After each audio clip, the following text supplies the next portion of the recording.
Welcome, ladies and gentlemen, to the Pro Wrestling Report. Prime time Thursday night. It's the Super Show. Welcome to the show. Joining us, and all of you joining us all over the world on Fight TV, our tremendous broadcast partner, along with streaming across our social media channels, including YouTube, Facebook, Twitter, and also on that's all of them, actually. So we are interactive. We want to hear what you have to say. We want to see your comments. And we want to share them live and discuss them live as we go into the Super Show tonight, live Thursday, August 13th, 7 o'clock p.m. Eastern Standard Time. Just simply comment, whether you're watching this on YouTube, Facebook, Twitter. Simply comment at us, at PWR Show, and we will see those comments pop up here on the dashboard, and we will select the relevant ones, and even some irrelevant ones, to include on screen. And speaking of irrelevant, I'd like to introduce to you my broadcast partner for tonight, ladies and gentlemen. He is the one, the very only, David Octavius of Tiberius, the alleged backyard, knockout, straight edge, hardcore, one-time Hall of Famer hero. David, you are on time this week, and Shane is being, he's suffering from the conspiracy theory set forth by Bill Gates. Oh, there's no question about it. I mean, I'm always on time. Right? Well, I mean, was that an Aaliyah song? Yeah. Wait, no. It was Ashanti. On time. That was Ashanti. Not the same person? No, of course not. They both know R. Kelly. I'm sure they both did, and have known R. I said Kelly. do, not do, did. David, thank you for being on time. Hurricane Helms going to be joining us in just a moment here as, again, his windows are do you know where he is, to be quite honest? That whole new Manscaped promo we got going where promo code PWR gets you 20% off. I think he's manscaping right now. Have you shaved your W balls yet? I just got to ask you that on air, by the way. No. Listen, I got the care package, but now I'm reading the instruction manual because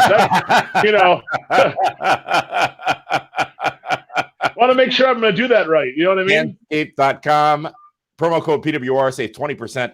And you know what? Your W balls will never be happier. You know what that's from, don't you? You remember? W balls, W balls, W balls. No, I don't remember. Is it the first Snoop album? It was one of those albums like The Miseducation of Lauryn Hill, where it was that was a long time ago. It was a continuous track, if you will, where they had like dialogue between the songs to sort of fill in, tell a story. Wasn't the first Snoop album like in 94, 93, 94? It feels about 93-ish, yeah. So I was, 4 years old. You were 22. 16. I was 16. Really? No. When you were 17, did you do what people told you? I was 22 in 94. I was born in 72, baby. Why are we talking so much about you? Well, it's your favorite topic, Wait, obviously. You were born during the Nixon administration? Of course I was. But you're not a crook. No, I'm a superhero, remember? But we have a crook again. So we are waiting for Hurricane Helms to join us. David Hero, how has your week been? I'm glad you're able to make it on time this week. It's great to be here live on Fight TV and across our social media platforms. But what the heck have you been up to aside from manscaping this week? It's been a busy week. I mean, I've been watching Impact, NXT, AEW, all the good things wrestling. I'm having landscaping done. They're pouring a patio right now outside of the home. You're getting manscaped and landscaped? I'm getting everything done. There won't be a bush left in the hero world. Well, if you look at my backyard, absolutely not. It's all getting torn down by these bobcats they got back there. We want to welcome those of you joining us live across our social media channels. Just to name a few: James Weo, David Stronach, Brandon Westbrook on YouTube. Thank you guys for joining us. And if you're watching across any of our socials, please go ahead and just comment. You don't do anything special. All you have to do is comment on the forum by which you're watching, and the comments will pop in here to Senior Intern Cal, who will flag them for use or non-use on the live broadcast. So, David Hero. And hey, Senior Intern Cal makes his debut Friday night on the YT8 network in OVW Wrestling. And that is something I want to talk about later because that is a major, major thing. And speaking of major, major things. We have a major, major big deal. A huge star, the star of the show, now joining us. Please welcome, ladies and gentlemen, Shane Hurricane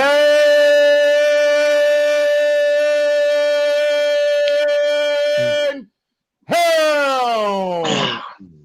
I like it. I like it. You're almost there. You're almost there. You're getting there. You're getting closer and closer every week to what I like. I'm trying to do right by you, and a little bit of an Arsenio Hall reference. Never hurt anybody, right? Now looking at myself on camera, boy, I got to trim the. I got to get rid of this little goatee, boy. It's getting a little too long. I got my little bit of mean the merciless going on right now. No, I was gonna say easy Anvil. Easy there, Anvil. Yeah, it is a little bit of Anvil. Shane, thanks for joining us. I'm sorry Bill Gates perpetrated upon you. That's it. Every time you see that Windows update, it's Buddy Murphy's Law. It's always at the wrong time. Buddy Murphy's Law. Yeah. Now, you could turn that gimmick off, right? I have turned it off on all my computers. Yeah, but you got to get your updates, man. You got to get your updates. No. See, that's how they get you. You run out and get a new iPhone every year? Every other year. All right. Mm-hmm. Why? Because listen, are you one of those people that believe the government is trying to chip us? They're trying to what us? Put a chip in us. Oh, I think they should put a chip. See, I'm all about the chip. My chip's going to have Wi-Fi. My chip's going to have everything. I don't give a shit. Watch me. I hope you watch what I'm doing. I'm going to entertain a motherfucker. Why wouldn't they be watching me? I just want my chip to have the guac on it. That's all. Well, the only chip you have, David, is the one on your shoulder. I think you're left.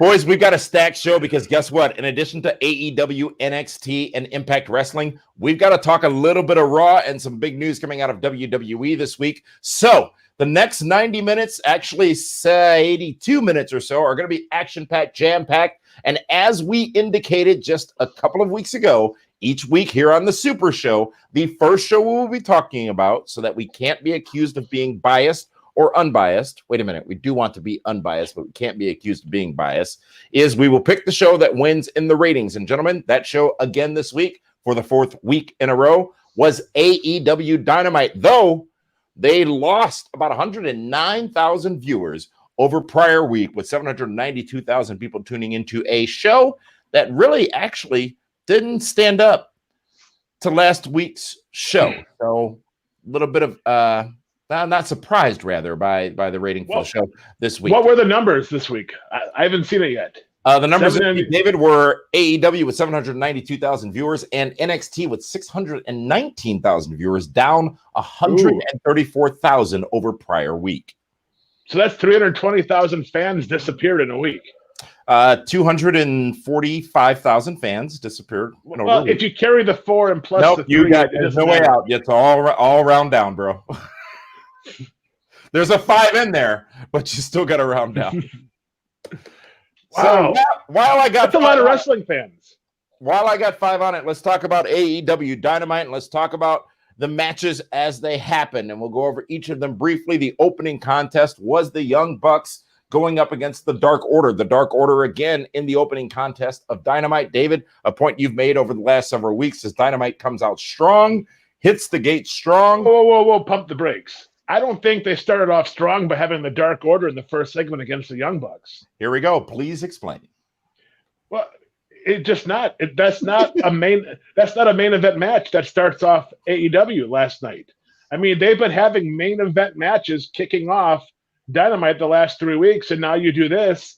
Yeah, the Dark Order has had success recently, but that wasn't a match that kept my interest where I wanted to go back and forth to see what was going on the other channel. So last week it was the Dark Order involved in the 12-man contest against 3 other tag teams. You liked that. What is souring you on Dark Order this week? Well, because there was a whole lot of other stars involved. I mean, right now, well, let's be fair. The Young Bucks, they're one of the most over tag teams in all of wrestling right now, but they haven't done anything truly to be like must watch lately. Last week when you threw in all the other dynamics of the FTR and Omega and Adam Page and then the Young Bucks, there was a lot more kabuki shenanigans that could have happened. Last night watching that opening match, there wasn't a whole lot that was going to go on. And I'll be honest, that was a 16 to 17 minute opening match for the Dark Order. I was surprised it went that long. Grayson and Uno representing the Dark Order. Lots of interference in this matchup. However, it would not be enough as the Dark Order loses to the Young Bucks. Shane, what did you think of the opening contest on Dynamite last night? It didn't do a lot for me at all. You know, sometimes, a lot of times, with the Young Bucks, especially, you know, we all know I'm big fans of those guys, personally and professionally. And a lot of times their creativity allows me to overlook some of the lapses in logic. Last night, that wasn't the case, and not necessarily on them. They, you know, the match started them getting attacked before the bell. Okay, I guess rules don't mean if the Dark Order can attack people before the bell, why don't they do that every fucking match? You attack somebody before the bell, at least have the referee get it stopped somehow. Have the referees check on the person that got attacked. Say, are you okay to continue? We don't have to do this. You mean you don't see that in any other combat sport that somebody goes and attacks somebody before the fucking bell. It just, you right away, you take the referee out, you take the referee and the rule book and throw it out the window. Like, and I know we do that a lot with the Young Bucks, and that's kind of their thing. Okay, cool. I can take it to a degree. But then, okay, so the Dark Order, they view the Young Bucks as so much of a threat. They got to attack them before the bell, right? But then when the bell starts ringing, they start lollygagging around. And Evil Uno just kind of walking around, being all nonchalant, like, wait a minute, these guys are so, you know, there's so much of a threat. You got to attack them before the bell, but once the bell rings, now you let off the gas. And as for somebody named Evil Uno, you don't do shit. That's evil. It's in your name. Your name is evil. Give me something. I mean, he's a talented guy in terms of physicality and creativity, but for a heel tag team, that's the worst heel tag team effort I've seen in a while. They did nothing to make me hate them. Shane, it's right there. Shane, I'm here. I need your help. All right. You said you were a fan and friend of the Young Bucks, both personally and professionally. Mm-hmm. I need your help. Yeah. Something about the Young Bucks bothers me, and I don't know what it is. What am I missing? Now, I've been familiar with the Young Bucks since their existence. I've not been following them regularly since, of course, Dynamite launched on TNT. But as a fan of wrestling, as a fan of tag team wrestling, I understand they're unique. I understand they're different. Do you consider yourself a traditionalist? I do. Okay. A modern tradition. They buck tradition. It's in their name. They buck tradition. Ah. Once again, see them, they get it. It's in the name. But when your name is evil and you do evil shit, that bothers me a lot more. He was kind of slap happy though, right there, Shane? A little bit. Oh my God. Does my dude get paid by the leg slap? Like, because you know, I never he was using both hands. Yeah, just slapping. He slapped his leg when he shot a guy to the ropes. I'm like, what the hell is that supposed to be? You know what it is? They watched that, was it the Emmys or the Grammys that Ellen DeGeneres hosted like a dozen years ago? Are we allowed to talk about Ellen? I thought she was. Yeah, she's fine. She hasn't she's okay. Okay, cool, because I love Ellen. So but remember when she hosted that award show and after every segment she goes, and booty slap, and booty slap?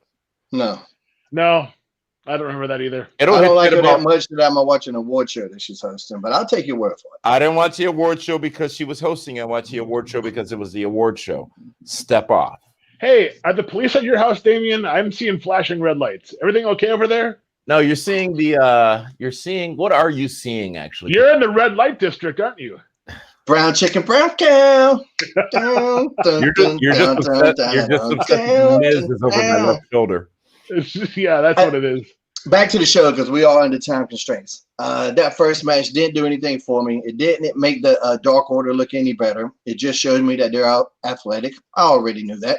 It was a win that we knew who was going to win. So I don't think it really elevated the Young Bucks. Nobody got elevated. It just didn't do a lot. Other than from a business standpoint, having the Young Bucks on the show is a lot better than not having the Young Bucks on the show. So I'll take that. But I just wish anybody would go to the hills and go, if you guys could get booed at all, that'd be nice. Yeah. Mm-hmm. So I want to welcome a couple of new viewers who have joined us and are commenting on the show on YouTube. Alpha Pronto, Big Philly, and also Alex Quate. Again, we're live on Fight TV, YouTube, Facebook, and Twitter as well. Next up on AEW Dynamite last night was the MJF, what was it, a campaign speech? It was an address in the middle of the ring. Look, they're doing a great job of making a parody of the presidential election without talking about it at all. And that's brilliance on their part. But how old school, you asked if I were a traditionalist, Shane, this was the most 80s of 80s segments that you could ever produce. And it was so predictable, but it did not suffer as a result of it. What did you think, Shane? Yeah. I mean, this was tradition, and I like that. It's funny that you call it a parody of the election. Our election is a parody of what's supposed to happen. So it's kind of a parody of a parody. Parodies. But I thought careful, Dave voted for Hillary. So I liked the segment. I thought the promo was great. I thought the physicality was great, strong. Moxley looked vicious. He looked, out of control. Wild card like he's supposed to be. So I thought this was a great segment. I thought everybody looked good in this. David Hero. I thought it was good. It wasn't as good as it was last week for me, because it just seemed like, for me, last night's AEW show, it seemed like they went to the well too many times on too many similar things throughout the evening. And that segment with MJF was another one where it's too hard for him to top last week's. And he tried, and it was good. And of course, him and Moxley had, a good segment together. I just wasn't feeling it as much as everybody else was. Next matchup was for the TNT Championship, the completed TNT Championship belt. It was Cody defending against Scorpio Sky. Now, last week, both of you said this seemed to be a bit quick in advancement, because if you take Dark out of the equation, then it sort of just happened. Well, this match did deliver. It was a tremendous wrestling contest between two tremendous wrestlers. Scorpio Sky coming up short, Cody retaining the TNT Championship. Gentlemen, at the end, a new challenger emerges, but let's talk about the matchup between Cody and Scorpio Sky. Dave, what did you think? You know what? Scorpio Sky definitely showed he belonged. It was a much better match for Cody than it was than what he had with Warhorse. Scorpio Sky kicking out of the Crossroads, I thought was big for him. It helped him out. It just seemed like it lacked. First of all, having Mike Chioda as the referee is awesome. That is one of the best signings that AEW could have done for that company, because what Mike Chioda does is he brings along so much experience for these young. You're going to hate that I call them younger kids, but the younger kids that don't have as much TV time, that aren't as familiar with it, he will help them when they get lost. He can pull and point them in the right direction. So just having Mike Chioda out there is awesome. But it just felt like the match didn't have the big match feel for this reason. Cody brings out his entire family and friends. Where was Kazarian and Daniels? Why weren't they in the corner of Scorpio Sky? And I don't understand, for me, that was a big disconnect. If Scorpio Sky is getting this opportunity, where are his two best friends? They weren't there. I think, of course, having 10 or 12 baby faces around the ring, it's not great, but it just would have shown me something that, hey, they're all in this together. They were all in it together, and what a presence. The entourage of Cody, Dustin, Brandy, Flag, everything coming down for this matchup. It seemed a bit, I won't say out of place, but I'm not sure I got the full explanation as to why. Did it add to the match? No. Did it take away from the match? No. But that's all my opinion. Shane, Cody versus Scorpio Sky. Scorpio Sky gets his chance at the TNT Championship, but comes up short. First of all, I love the entrance on both guys. Scorpio Sky kicking down that door, I thought was cool as shit. I hope that's his normal entrance.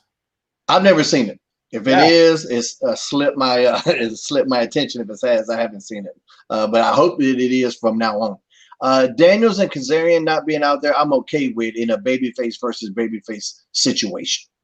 I don't think that there was a threat, or at least from a storyline standpoint. There's no reason that Daniels or Kazarian should think that Cody would use outside interference. So I'm okay with that. Cody, as far as presentation, this is somebody that goes the extra mile. You look at his gear. I mean, just bringing that entourage out there. You got Goldust whispering in him. There's on there. What this looks like to me is a multi-million-dollar corporation that is invested in a champion. This is like Floyd Mayweather. That's what that reminded me of. To me, that just shows this guy's important. This guy's more important than anybody else. And you need that. I need to know who's important. Remember, there's always going to be first-time viewers. If you're a first-time viewer, you watching this, you're going, man, this guy's somebody. And then he delivers in the ring every single time. As far as match-wise, from the mechanics of it, I wish there would have been a little bit more of Scorpio Sky wrestling like the challenger. You know, get those pins early on. Let us know you want that championship. A little bit of that was missing, but that's being super as nitpicky as I can be. Other than that, I thought it was fantastic, and they did something that was interesting to me. I didn't mention this last week only because I forgot. When we were talking about Impact, on the Impact highlights, they showed Sami Callihan beating Brian Cage. Brian Cage, who's doing big things in AEW. This week on Impact, on their highlight special, they showed Eddie Edwards beating Cody Rhodes. Yep. He beat Cody Rhodes with a superplex. Cody Rhodes superplexed Eddie, and then Eddie hooked him with the cradle. Last night, same thing, but with Scorpio Sky. Cody Rhodes superplexed Scorpio Sky. Scorpio Sky hooked him with that cradle, but Cody kicked out. I don't know if that was accidental, if that was coincidental. Man, that's the universe talking to you. But I like that Impact did that. I like doing that. I would totally do that for them. But then the fact that Cody said, okay, well, I'm going to do that spot and then kick out, that's amazing if they did. That's next level thinking. That's going outside the box. But I love the match. Scorpio Sky didn't get hurt with this loss. This is something where I thought everybody looked great here. You know, Shane, I don't think anybody gets hurt losing to Cody right now. You're 100% correct. You know, yep. You know, right now Cody is basically the world champion of AEW. Yep. Yes, you know, on paper it's Jon Moxley, but Cody Rhodes is the flag bearer for that company. He is the face. He is everything. He is the bloodline of AEW. You know, I want to ask you guys this to that point you're making, David Hero, because something dawned on me last night watching AEW. And it was the presentation of Moxley, sort of in a secondary story to that of Jericho and Cassidy. And I said, wait a minute, Moxley is CM Punk as world champion in WWE. Dave, we talked about it a lot, where during his reign, he was rarely in the quote-unquote main event. It was always Cena. It was always Cena. And the same thing somewhat happening with Moxley. I don't have a problem with it. I didn't have a problem with it when Punk was in that same role. But what does it say? Shane, you talked about people looking important, feeling important, coming off as important. Moxley comes off as different, but does he come off as the world champion of the organization? And it doesn't feel that way. Is this good or bad? And do you agree or disagree? I think we've talked about this on the show a couple of times. I don't think he presents himself as the world champion. I don't think, the way, slinging the belt around, all that kind of shit that they do. There's definitely things I would do better in terms of presentation as this is the guy. If you're the AEW world champion, what you're telling the rest of the world is that as a company, you think this is the best professional wrestler in the world. I don't know if that's the message I'm receiving. It's definitely not the message I'm receiving. I don't feel that's the message that's going out. But sometimes you go up and down with your challengers, so the things you're doing with MJF since Moxley wasn't having a match, keep in mind, he just had a barn burner with Darby Allin not too long ago. So it's not like he hasn't been in the mix. And it might not be in the mix every single week. This week, he didn't seem like it was that top act. This week, it wasn't. But I think if you need to take that idea and go, okay, is this how it is all the time? I don't think it is all the time, because when he was in there with Darby Allin, they put on a world-class match, and that was a pay-per-view quality match. It was, Shane, but was it a world championship quality match? Yeah, for sure. You know what it is also is that everyone is more wondering, concerned who Cody's going to wrestle every week, as opposed to who Jon Moxley's challenger is. I mean, right now the buzz is Cody. Dave, to go to one of your favorite eras when Hogan was champ. Like really, most people cared about Savage in the Intercontinental title. Right. You know, and if we wanted to see it, huh? And if we wanted to see Hogan, we had to buy a ticket to see him. He was never on TV. Yeah. So just how the company could do a little bit more and how they present Moxley, but at the same time, I wouldn't worry too much about him. You know, just doing a little bit on the show last night as opposed to what he did in weeks past. You know, I got to go to the socials here, and we've got a comment. And this is a question relative to what we're talking about in this matchup between Cody and Scorpio Sky. And this comes to us from Lee Lower, who I think probably also uses Manscaped. Has a question. Who do you guys think will be the one to take the title from Cody? I could see it being either Darby Allin or Sammy Guevara. Dave Hero, eventually when that day comes, because it will, who takes the title, the TNT Championship, off of the endorsed Cody Rhodes? Right now, I don't see anybody. I don't see them building up anybody to take his spot right now. Really? So, yeah, I really don't see it. Really? No one's yeah. being built from these weekly championship matchups, even names that we haven't seen on a national level yet? No, because here's why. Nobody is obsessed with that title yet. It's like it hasn't become the want, need, or desire. I mean, every week there's a new challenger, and that's awesome. But no one is truly obsessing about being the TNT heavyweight champion.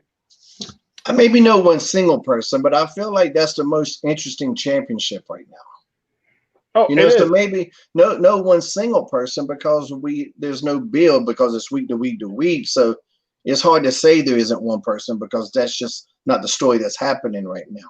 But I think the interest in that title is building every week to week to week. And I feel like whoever beats Cody, I think there's a good chance it'll be somebody out of the blue that we're not expecting. It wasn't going to be this guy, you know, but this happened to be his night. Cody might have to slip on that banana peel, y'all. That banana peel has took out a lot of us. You know, if it's going to be anyone on the roster right now, my pick would be Jungle Boy. But, you know, other than that, right now on the current roster, I don't know who it would be. Really? Yeah, I'm not convinced that Jungle Boy's ready either, especially after his match last night. It could be. I mean, keep in mind you got Adam Page there, and there's going to be a time when he's going to break out. And when they split him and Kenny Omega up, I see one of those guys being a world champ and the other guy being the TNT champ, and it could be either or. But Adam Page, if you hold a gun to my head and force me to pick, hopefully it's a water gun. That way, in case I get. But I'm gonna go with Adam Page as far as long term. So interesting comments. We got Big Philly again on YouTube saying, "I'm going to go out on a limb and say the first man to take the TNT Championship off of Cody doesn't even work for AEW as of now." But another interesting point comes to us from Facebook, and that's kind of what I meant a little bit earlier. When I said out of the blue. Yeah. Rusev. Yeah. Daniel with two. I've never seen Daniel spelled that way. That's fantastic. Congratulations, Daniel. Thank your parents. Daniel, Daanyel, George. Although I agree with Dave, first mistake, I think Ricky Starks should win the TNT belt. I'm a big fan of his. Ricky Starks, a tremendous talent. Yeah, I'm looking for a babyface. I think it's going to be a babyface win because Darby Allin. There's a little bit maybe with the entourage thing. Like I said with being Floyd Mayweather. Sorry if I cut you off, Dave. There's a little bit of arrogance to bring out a whole damn entourage. You know what I'm saying? And Cody, and I love this about him. It's what separates him from a lot of people right now. He toes that line. He has this, and I know I talked about this a couple of weeks ago. It seems like a mental struggle. Do I be this asshole or do I be, you know, the white meat babyface? You know, it seems like he goes in and out and like he's having this internal struggle with himself. So I think whoever beats Cody, I think it's going to be a big babyface moment for them. And so that's why I'm still sticking with Adam Page. I think no matter what, it's going to be a while, right? Well, this is really the first week the actual title is defended because now it's actually completed. So I think it's going to be a while. And to your point, Dave Hero, that you made over the last several weeks, they've made a big deal out of that open challenge and that it would be defended every week. So they've still got legs with that. And the longer it goes, the more shocking it will probably be when someone takes it off of Cody. Well, right. And let's just, the belt's finally complete. So Cody doesn't want to lose it now. And now it looks good. So he should want to keep it. But then they brought out the piece of shit at the end. I was like, why would they do that? And how did Brody Lee even get it? Yeah. That was such a weird thing. Hey, I'm not going to explain how I got. Was that explained? Did I just miss that shit? I didn't catch it. You know what? Yes, it was explained. They found it at a steakhouse in Jacksonville. Was it Ruth Chris Jericho's? Yeah, exactly. Well done. Yeah, I don't know why they would even do that. Like, why bring that ugly thing back out to remind us of this ugly thing that happened? Yeah, so that was weird. And we've set record here with the audience watching live. Jamie Weisner on Facebook asks, why wouldn't Kenny Omega win the TNT Championship from Cody? They do have history. Mm-hmm. There's a lot going on with Kenny Omega too. Very complex character, not one dimensional. So there's, like I said, it could be him or Adam Page. Those are my picks. All right, let's move on. Next matchup was the tag team champions, Adam Page and the aforementioned Kenny Omega, up against Jurassic Express. Of course, Marco Stunt involved in this matchup as need be. I thought it was good, wasn't too much.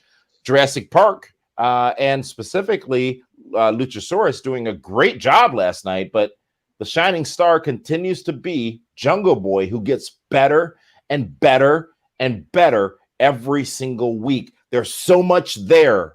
There's so much there that actually isn't there yet that I'm so intrigued to see develop over the next few months. Shane, what do you say? I say I've never seen a big man make himself seem not big as much as Luchasaurus does. So let me ask you about that, though, Shane, because, and David and Shane, I think you've met him as well. We've all met him. He's not huge. He's not small. He's not. Yeah, he's bigger than most guys on the roster. And he did. And something happens out there. He grows when he gets in that ring. That's a tremendous point. I remember talking to him backstage, and he's big. And then we got out in the ring because we teamed in Ring of Honor. I was like, damn, he's big as hell. Something happens. I don't know what it is. He has one of the most impressive bodies, physical specimens in professional wrestling right now. But relative to the others in AEW, he's huge. But in real life, he's no taller than you, Dave.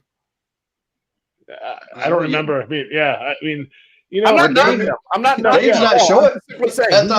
He appears 6'4", right? Yeah, exactly. Okay, maybe there was a forced perspective thing going on. He's big. He's huge. He looks amazing. He is a quote unquote big man, and he performs well as that big man. Wait. Are we talking about me or Luchasaurus now? Because now I'm confused. Definitely, we're talking about Luchasaurus. Well done. Not well done at all. Pretty medium rare, actually. It's my favorite type. Perfect. You know what? For me, with that match, and Shane, I'll let you go. Marco Stunt is used as a prop way too much. I love Marco Stunt, but he's a baby. That's a babyface tag team. Why is he always getting involved? Yeah, and he's getting involved without even being provoked half the time. But is it not entertaining? Is it not a good? No, really? Not anymore. It takes when he gets hit with a dragon suplex on the floor and he's up in a couple minutes. I'm annoyed. I'm like, is he actually Mighty Mouse? Is he impervious? I think he needs to be saved for don't prostitute it so much. You got to be careful about. I mean, right now they're in a lucky situation because we don't have live fans. They got to be careful because if he gets too annoying, a live crowd will turn on him, and I don't want that. I want him to keep that babyface run. This is a babyface team. I feel like the Jurassic Express. I think the company could do a little bit more for them in terms of presentation and entrance, stuff like that. This still is a cool ass gimmick, them together. Although I don't understand why he's Jungle Boy, and that never has been cleared up with me. The fact that he's with the dinosaur is cool. That is cool.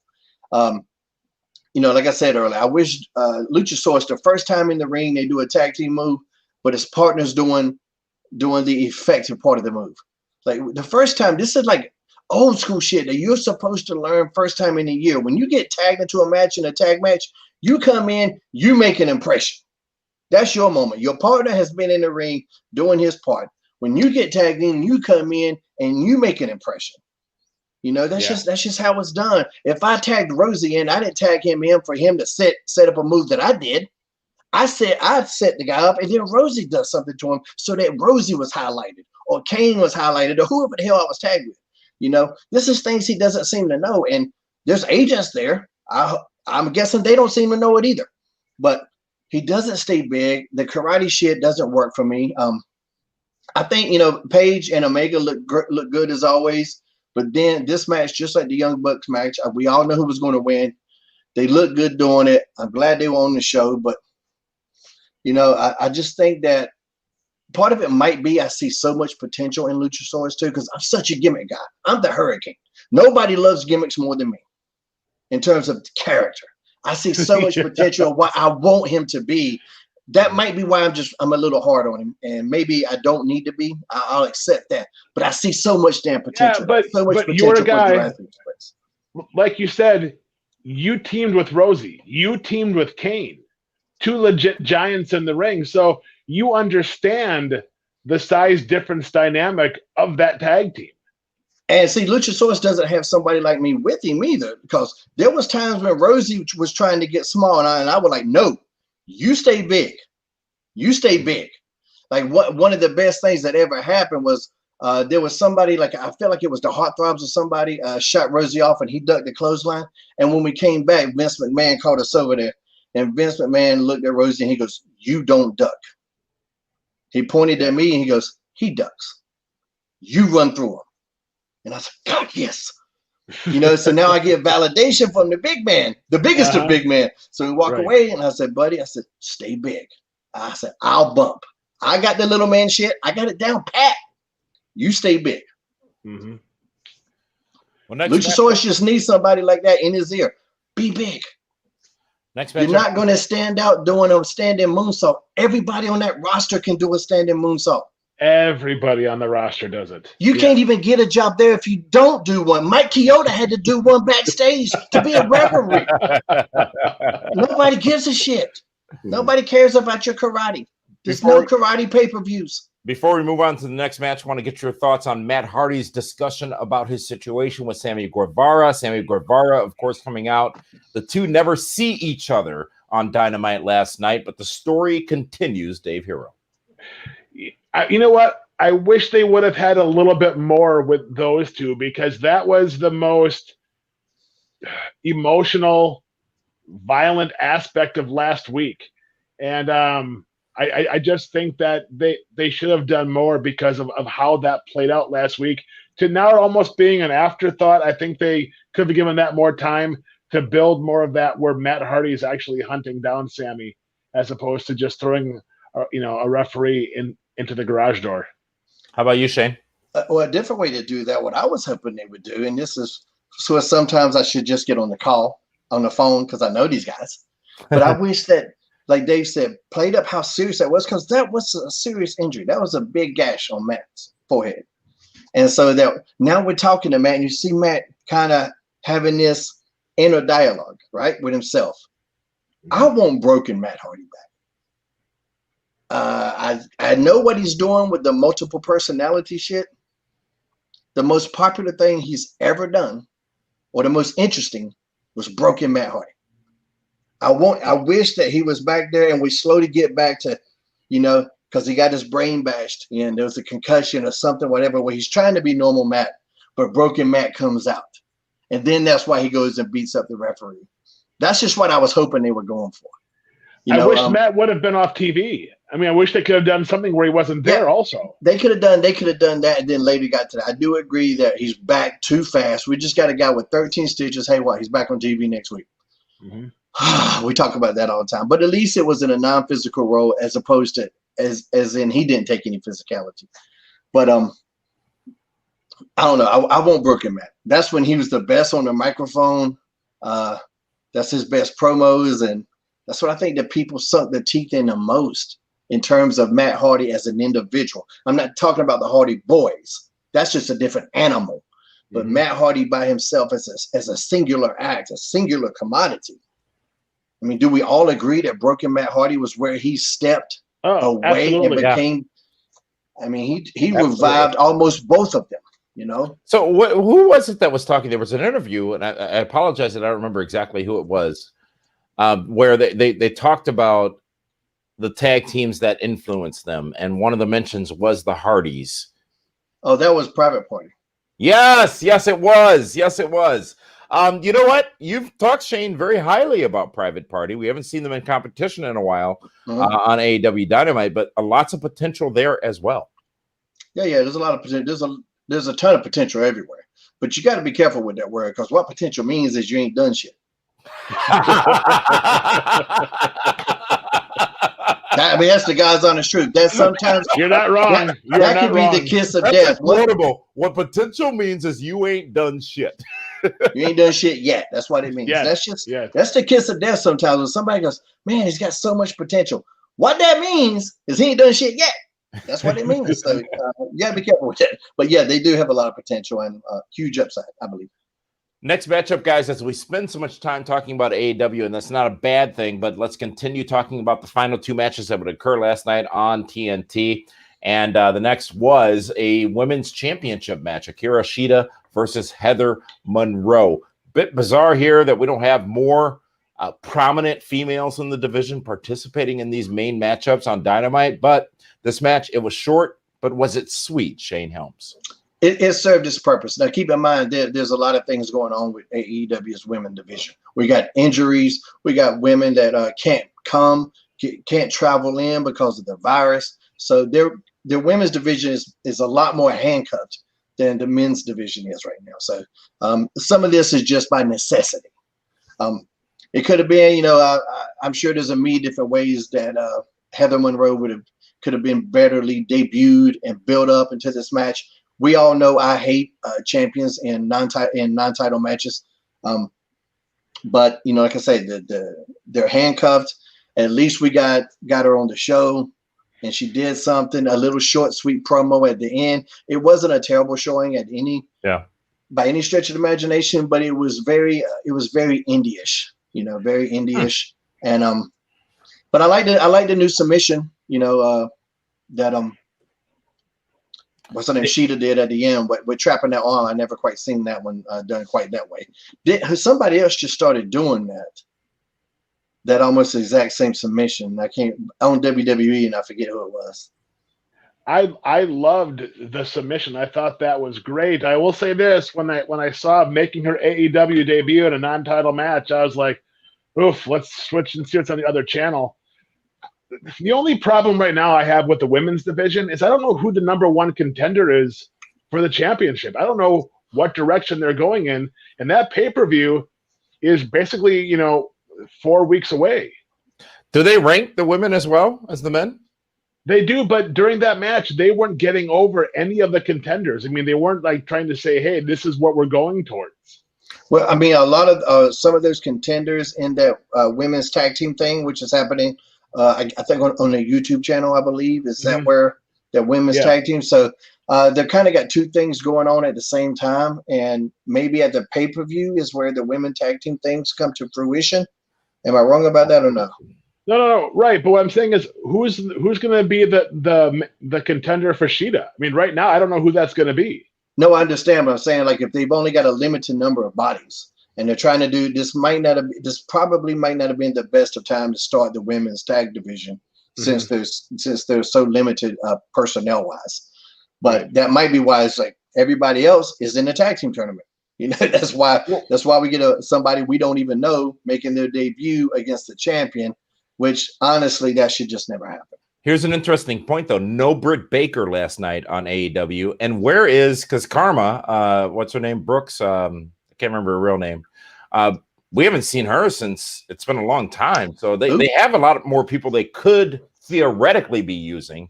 And as you say, Shane, there might be reasons we don't know why they're not. But if you look at compared to if WWE is doing anything better right now than AEW, it's probably the women's division because Bayley and Sasha are red hot along with Asuka and Shayna Baszler as well. Yeah, agreed.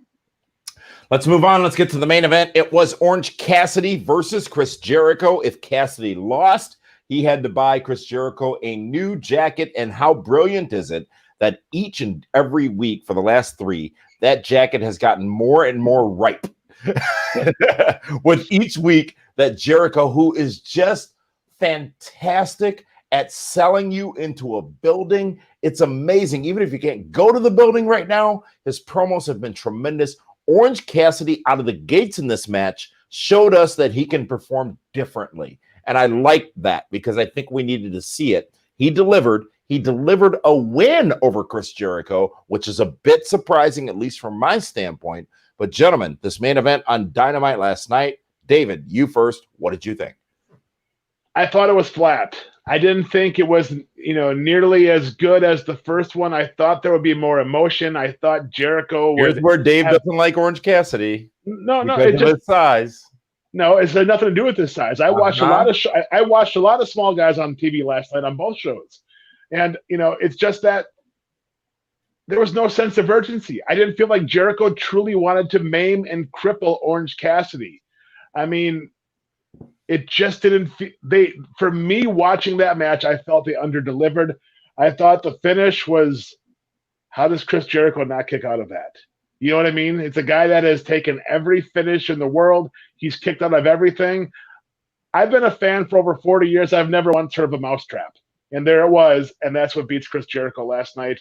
I wasn't a big fan of that. I thought that it just didn't meet the expectation. That's what I thought they were going to have. Want to continue to welcome those who are watching us on our social media channels, including Fight TV. Some new viewers that have joined recently: Rob Hamrick on YouTube, and continuing viewers all across the board. We've got a question, though. Jamie Weisner on Facebook asking who did better in the ratings this week. We did start the show with that. AEW getting the win with 792,000 viewers, which is why we started with them. NXT with 619,000 viewers. But Shane, let's get to your thoughts on the main event from AEW Dynamite. Orange Cassidy getting a win, which I was surprised by, over Chris Jericho. I like the psychology of the match and the structure of the match. Mechanic wise, it wasn't as clean as what we normally see in a Jericho match. Sometimes that shit just happens. The mousetrap, which looked like it was going to be kind of an inside Spalato cradle. I don't think that happened. Cradle? Yeah, Spalato, SPLOADLE. It's a amateur move. It's Italian. I have won with it and got beaten with it, as a matter of fact. And but I don't think that happened exactly the way it was designed to. But I felt like there was more they could have done with the best friends up front to create, more of a spectacle in this match. The best friends and the other LAX. remaining members, LAX. I think that the thing Jericho did with Kyoto, the promo before, I thought the verbiage was just too out front. It was too give me a little subtlety here, Yeah. Don't just say, hey, I need you to cheat for me, buddy. Yeah, and saying 18 years ago I made the call to save your job or something like that, and then now tonight I need to do the same thing. It was a bit. I wish Jericho would have threatened Kyoto more so in the back. Like, hey, there's only one reason you're here. You might not even know that. I saved your job back then. I'm the reason you have this job. Do the right thing. Something like that. Who's my man in Pulp Fiction in the 5th? Your ass goes down. that sort of thing. But still, overall, I liked it because I like both of those talents. I didn't feel like it was flat at all. I thought there was some good stuff. Orange Cassidy's finish, the orange punch, nice work. I just felt like there was a little spots that were a little clunky. And sometimes that happens with guys, it's not ballet. Sometimes it's ugly. But I like that Orange Cassidy got a win. Jericho, no loss is going to hurt Jericho. No, not at all. His career, no loss is going to hurt his career. He's going to be fine. So building up a star, Orange Cassidy star continues to rise. He's going to have to continue to evolve as a performer, I think, with different things, different aspects, because there's a part of his gimmick where he's in sloth mode that takes the energy out. Yeah. Like this is a law of thermodynamics and physics. There's no energy. Whoa. This is a wrestling show. Keep it. I understand. Listen, I was invited to college when I was a kid. Sometimes it comes out. I lost a lot of IQ points since then, but every now and then I remember I used to know some shit. But there's no energy without motion. So sometimes when he gets into that little slow motion stuff, you lose that urgency. You lose when you're in there with a legend like Jericho. You go to him. You're going to him. You're on the attack the entire time. Gimmick be damned. I wrestled Jericho when I was Hurricane. Gimmick be damned. I got this in when I could. He might have got a thumbs up, but I was on the attack as much as I could. Desperation, urgency. We've talked about urgency a lot. Mm-hmm. They missed a little bit of that. But once we got to the finale, we started getting in that comeback and the false finishes. I thought it really came together there. And no, I like the match. So I was just hoping that they would have started off a little bit hotter because there's so much hatred and animosity in the last couple of weeks. For me, it just felt like, okay, it's going to just be A, B, C, D, E, F, G. I agree. And one thing, too, tell me, David, if you agree with this. When they started to do the hockey fight and Orange Cassidy won, I was like, Yeah. I'm not buying that. Like, Chris is still a thick dude. That hockey fight, Chris wins. His dad's a hockey player. He don't lose the hockey fight. So I feel like Chris up front should have been a little bit more. When Orange Cassidy was beaten down in the beginning, I was like, I don't know if I'm buying that. But anyway, and I was expecting a way more dastardly Chris Jericho.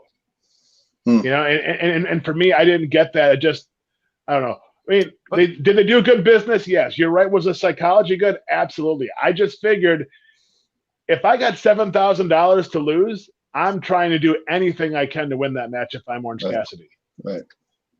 Shane, I appreciate the multiple tributes you're throwing out to the Anvil tonight. I know Dave mentioned it earlier, but you can't keep your hands off that beer. I do that all the time. Your final thoughts, gentlemen, on AEW Dynamite last night. Well, I think we've been spoiled. We've had some really great AEW shows. For me, last night's show was good. It wasn't as great as it has been. If you mentioned there was no Britt Baker, there was no Brian Cage, there was no Ricky Starks. There was a whole lot of other things we didn't see. And we did not even talk about FTR beating up Ricky Morton last night. Yeah, great point. Great point. You know what? Yeah. For me, that segment, Tully Blanchard stole the show. He was good. He was fantastic. He's like, you can all kiss each other's ass, but none of you have done nothing. And I thought that was fantastic and put everybody in check. I got to say this, though, Dave. That segment took a turn, a hard right or left turn. It didn't subtly transition as it should have. Tully was great, but the Tully I remember was the quiet one of the Horsemen, the cerebral one of the Horsemen. And it was a bit of a departure for me. Tully was always that guy. That's the Tully I remember. So we all interpret it differently, but it was a bit of a departure. You're interpreting that shit wrong. You know what it was? Tully was a great power guy. Tully was a great shit talker. Tully was a great talker, but Tully was the one who brought logic. You can't be a quiet one and a great talker. You know what, though, Shane? When Damien was watching it, he had to turn the volume down so his mom and dad wouldn't get upset. So everybody was quiet if you did that. Yeah, exactly. Yeah, Damien, I'll say this. If it wasn't for Ric Flair, Tully Blanchard might have been a world champion. Thank you for making my point. I appreciate it. But you're comparing him to one of the giants, okay? Correct. That's I'm just saying I don't classify him as the quiet one at all. He was great. And what he was last night just reminded me of the Tully I knew from the Horsemen. Arn was the one. Arn's got a little bit nicer in his older age, which I like that. I like the fact that Arn, he's got this he's a little bit more likable, a little bit more lovable, especially with his association with the babyface Cody. He's not white meat babyface at all, but he's a lot more likable now than he ever was, right? And then you can see Tully just looking around. And I loved it because there was so much ass kissing with those promos. And listen, it's well deserved. I love Ricky and Robert, love the Horsemen. I love all the teams that's in there. well, there's only so much ass kissing I can take. You know, just like, all right, guys, we get it. Y'all great. Let's speed this up. And I didn't know where this was going, but I was looking at Tully like, Tully looks like he's thinking what I'm thinking. Pissed. Yeah. So it was so well done. And then when Tully, and then he like pointed at orange shirt and was like, I don't even know what this is, or whatever he said like that. It was just like the facials. And see, that's what I talk about promos. Did you believe, yes or no, every word that Tully said? 110%. Absolutely. Every word. Absolutely. That's what it's about. Yep. And you know what also was cool? Is Sean Spears showed up in the background looking out for his guy. They never mentioned him. He was never mentioned, though. Yes. I needed to be told why he was there, even though I knew, but as a fan watching, I needed that connection. Like, who's this random guy that came out that no one ever talked about? That was a fail. Maybe. I can see that. That's argumentative. You know, you can't over-explain every single thing that comes out. You know, you got to. I loved it. I loved it. The only thing that was weird that if I'm Arn Anderson and I see this guy coming that might whoop my ass, I go the other way. I don't get out on the ring, and that's just positioning. And I don't know why they did that. I was like, well, he's right there. He goes, I see what's happening here, and he started walking toward the guy. And for a second, I was going, oh, is Arn going to do some shit? But but Ricky Morton throwing the punch on Tully. I got little Shane, boy, little Shane, not this little Shane. We're talking about Manscaped later. But young Shane was going crazy. And I was like, yeah. And then the Ricky Morton selling that power driver. You notice he wasn't up. You notice he wasn't up 10 seconds later, acting like the shit didn't happen. So it's amazing. It's amazing how simple it can be. I love how Robert just stood there like, what just happened? You know? He got knocked over the top rope, so Robert was selling the bump. The FTR quickly enough, spike power driver, on and Tully's finish. Keep in mind that's on and Tully's finish.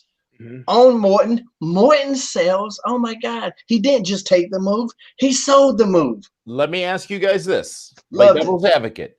If you didn't know that, if you're a new viewer to AEW, you're wondering who these quote-unquote old men are in the ring, you can argue that whether or not they're wrestling fans, but that was a long time ago.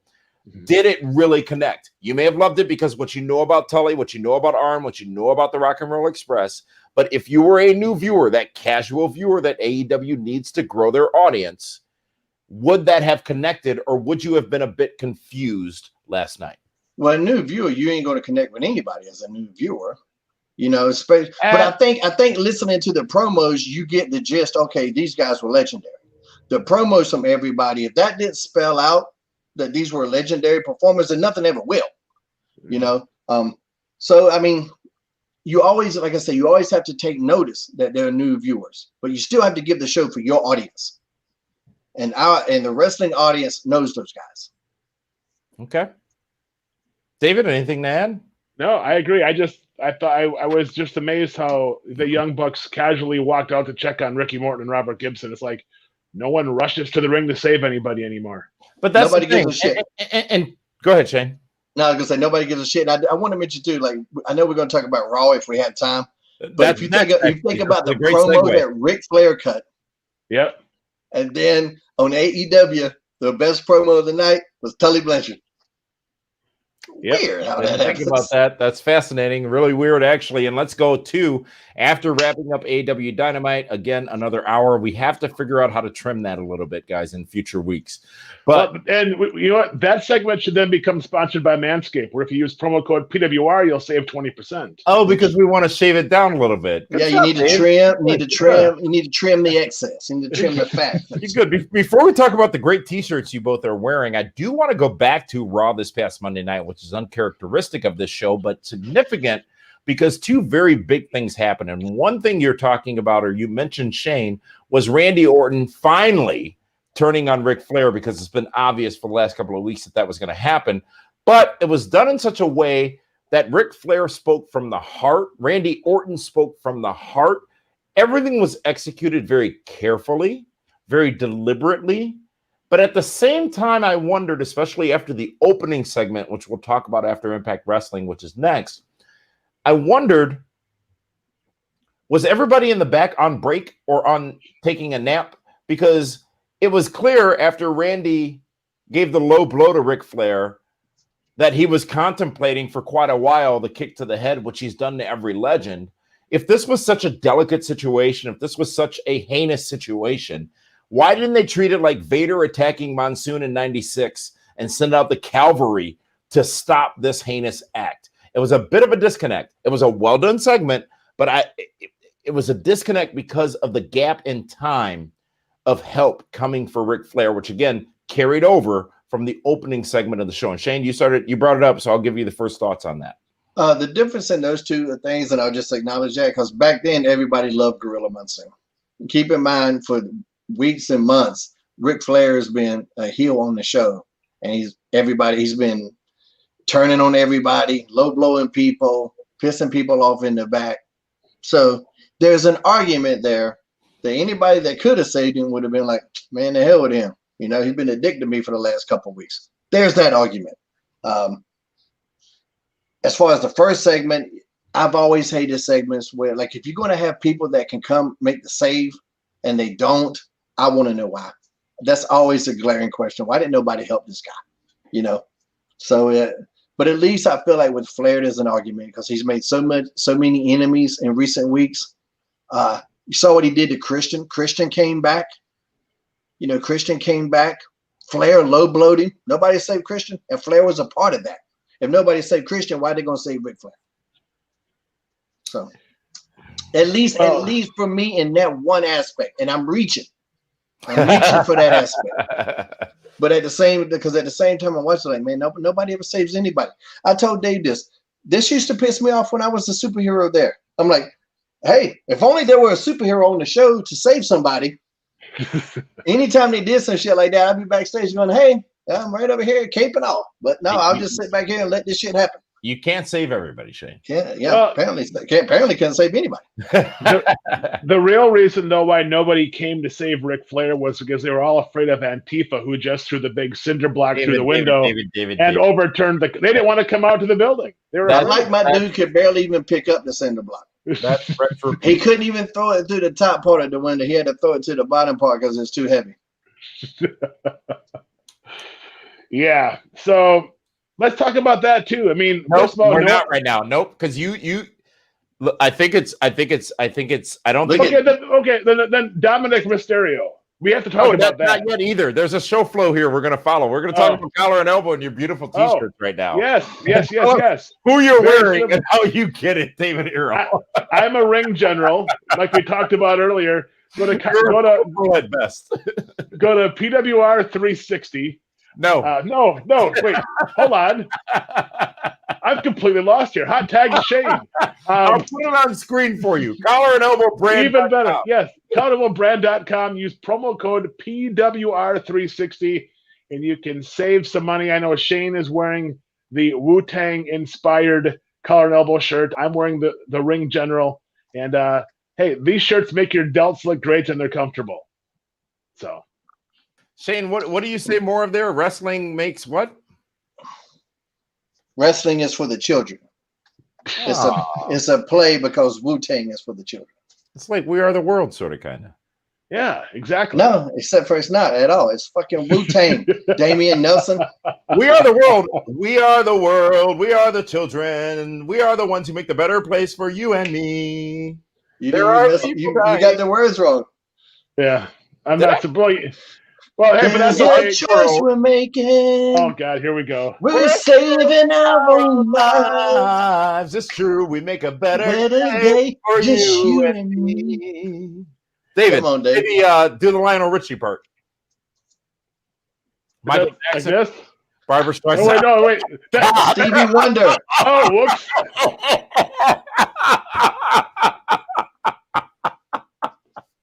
I can't. We're gonna move on. It's time to talk. Hey, Damien, hold on. Damien, give hold on. Hello. Is it me you're looking for? We don't all look alike. Even though Dave Hero can get no right. I gotta cut you off. That is all wrong. You know the times we're in right now. The end times, I hope, because I can't take much more of this shit. Oh, man. Impact Wrestling, ladies and gentlemen, this past Tuesday night on Access TV and on Fight TV, the tremendous broadcast partner that we share air with. Willie Mack opens the show up against Eric Young. The fight starts backstage. It's brought on stage, if you will, and it was quite the fantastic brawl, but Young gets the win with a pile driver over Willie Mack. David Hero, what do you say? You know what? Eric Young, he is proving to everybody how WWE dropped the ball with him. For a guy that hasn't been active in the ring, it's like he hasn't missed a beat. He was fantastic. Him and Willie Mack had a great match. Great way to get Eric Young, up that ladder again, because Willie Mack has been a contender and a champion everywhere he's been. I thought it was a great match for both guys and really happy for Eric Young. How about you, Shane?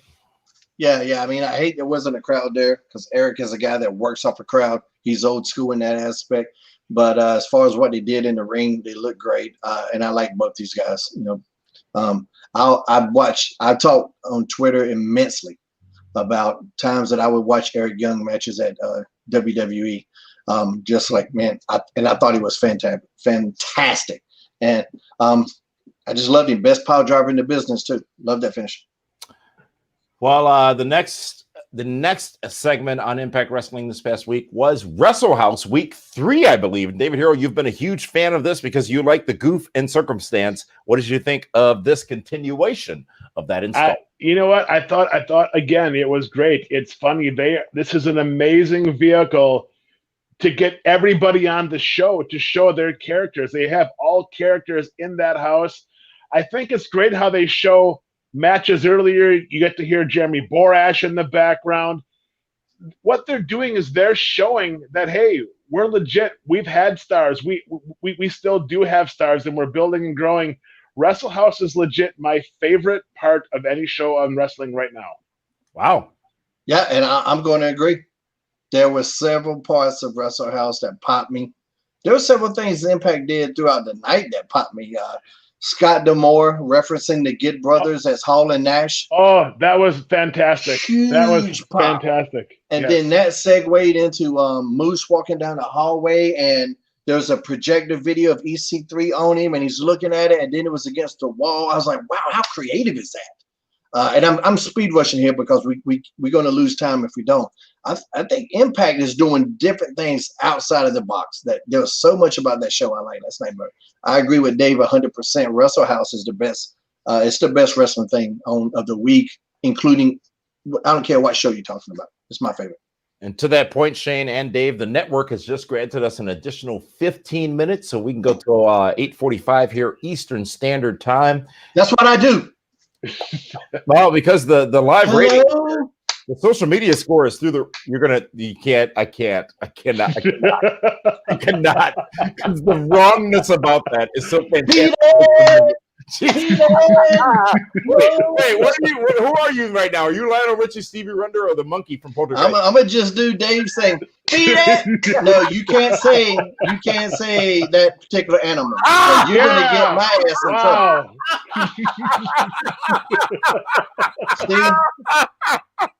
See, it's people like you that cause problems. You take it too far. It's those kind of people, isn't it? Yes. Cody and Grace versus Kimberly is the next matchup, Dave. Once again, it's like all they do is bring out Kimberly just to get beat every week. I feel bad for her. She gets signed, and she's almost like the Kurt Hawkins of Impact. You know she's not going to have a chance every time. How can you be the Kurt Hawkins of Impact when Kurt Hawkins is on Impact? Well, Brian Myers is on Impact, not Kurt Hawkins. You know what I mean? I don't mind that with younger talents. I don't mind it with younger talents. You can grow. I've actually gotten away from. I don't like when they bring in these new talents that are so amazing in the first part of their career that they can beat everybody, and then when we're done with them, they go on the losing streak. That's generally not how it works. The younger parts of your career is where you struggle and you get good and you get good, and then you get better and you become great. That's generally how it works. Right. No other sport do you just walk in on your first day and you're fighting for a championship and you're all of this type of shit. It's just it's a hot shot thing that got worked for a couple people, and now they do it with so many people. So I'm not opposed to her struggling right now, especially against a former champ and a dominant powerhouse. Like, this wasn't. I agree. I just think they're using Kimberly. I think they're using Kimberly so much because all the other girls are on Wrestling House, and they don't want to. And they don't want to cross the streams on that. Yeah, gotcha. Probably so. So I mean, it could be out of necessity. Oh, look who's back! Are you Damien, better now? You okay? Look how happy he is. I was on the phone with the office. Yeah. Apologizing for your actions. After the show, I'm going to get Ric Flair or Jim Ross after the Ric Flair video game thing at SummerSlam a couple of years ago because I couldn't keep control of YouTube. I don't even know what the hell you're talking about, but all right. When Jim Ross got fired because Ric Flair was drunk. Yeah. Where's the fist? Next was a no disqualification match. It was Havoc and Navia versus Tasha Steelz and Kiera Hogan. Steelz and Hogan get the win in this matchup. Shane, your thoughts? This could have been a little bit better in a lot of different ways, but I think the talents are pretty young as far as Hogan and Steelz. But it was good for what it was. There were just certain things. I know like they were beating each other with tongs, like barbecue tongs. I'm like, everybody knows that wouldn't hurt. Little things like that bother me. And there were times I felt like they were play wrestling instead of actually performing out there. But there was also some good stuff. It wasn't all bad. It was just it was clunky in parts. I think the psychology and structure was a little off, but for these, there's a lot of room for growth in these talents. I mean, even though Jessica Havoc is the veteran there, of that particular match, there's still a lot more that she can do too. She looks great coming out. She looks like she's the monster heel, but she needs to get back to being that because there was she was kind of going down easy a couple times, and I was just like, man, come on, Jessica, beat these girls' ass. But it wasn't awful, but I feel like this one could have been better, and I know the talent is there to make it better. David? I absolutely agree, and you're right, Jessica Havoc. It's amazing how many of the bigger talents don't always wrestle like they're the bigger talents in the ring. It's so frustrating because when they sell that easy, it's kind of hard to believe that they're unstoppable. I was a little confused as to why I must have missed something, why it was a no DQ match, because I didn't get that vibe that they did anything in the last week or two that warranted that now, unless I missed something. But yeah, I mean, it was a good match, but it wasn't something that kept my interest the entire time just because I'm still learning and not as familiar with all the girls in that match right now.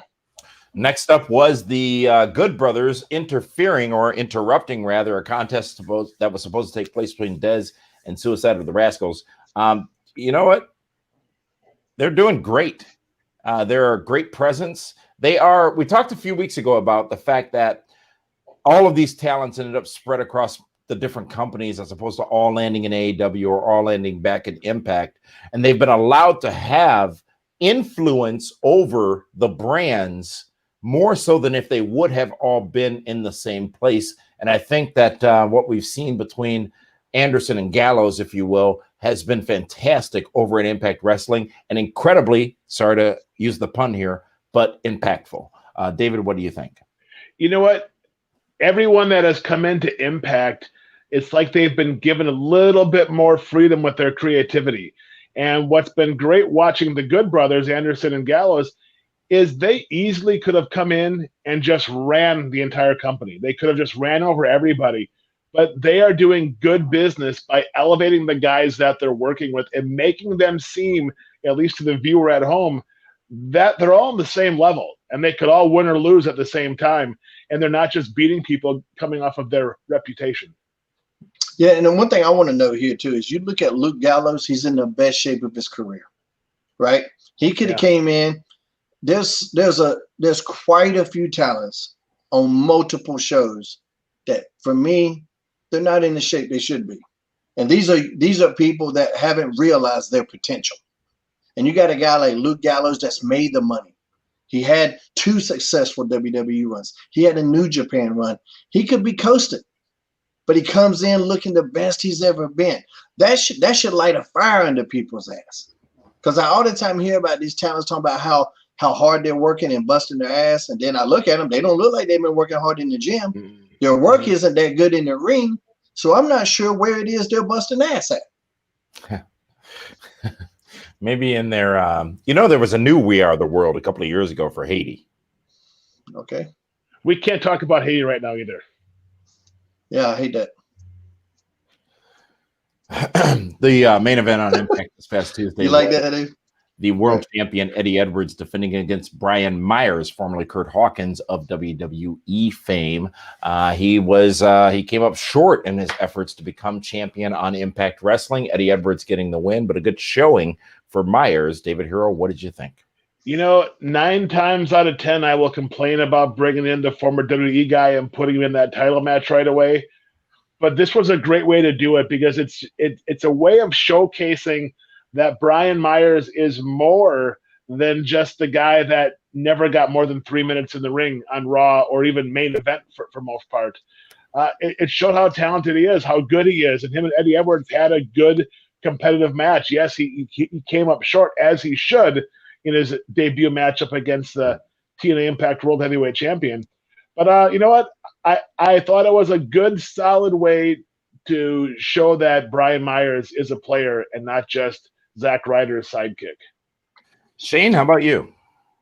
I had conflicting emotions on this because I can't get over the fact that he's the guy that lost 800 matches in a row. And you're going to bring him in. That many? Yeah. It was some ridiculous number. 300 matches in a row. And you're going to bring him in his first match. He gets a shot at the Impact World Championship and takes the champ to the limit. I'm not sure about the message that sends, in terms of storytelling. I love Brian Myers. I know he's way better than losing 300 times. And I get it. That's the gimmick, but that was a stupid gimmick. Anybody that's a creator on a wrestling show right now, losing streaks never work. They always suck. 100% of the time they suck. Even for Barry Horowitz? Yes. It's just, once you get the win, fine. You're still going to be the guy that lost 8 million times. I don't give a shit. Unless you're going to go from there to the world title, what does it matter? I'll converse you on this, Shane. Or I'll continue on this. 1, 2, 3 Kid. Now, it wasn't a long losing streak, but when he beat Razor Ramon, no one expected it because he, was a new guy, had lost whatever matches he had. But that was an underdog streak. That was what I was talking about in terms when I was mentioning Kimberly. When you got somebody new, you bring it in, they're young, and you slowly build them up the ladder. He started there. Brian Myers was a world tag team champion at one time who went on a losing streak. Completely different scenario that they built with those two. Fair enough. I don't mind him. I don't mind him coming in and being a threat and slowly getting to Eddie Edwards. I just don't know how you like the TNT championship is one thing, but your main championship, anybody can just walk in off the street and get a shot at it. If so, I feel like it should be somebody that hasn't lost 300 matches in a row. I know what Brian Myers is capable of. I know how good he is. He is good, but that isn't the story we've been telling for years, and he was a part of that story. I think the only way that how they're justifying it is they're saying that Kurt Hawkins doesn't exist, and they're trying to make you know what I mean. But here's the problem: Kurt Hawkins existed on the biggest wrestling platform in the history of professional wrestling. So everyone didn't exist and evolve. That's one thing, but in WWE he did. And so, the good thing is that at least, he broke the losing streak. They had a good run as the World Tag Team Champions. Did I ever tell you guys my ideas on why he would have that losing streak? No. I think so. I had 2 ideas. One is that he was into S&M. Rihanna? No, he liked getting beat. And so then all the guys would find out about it and be like, what?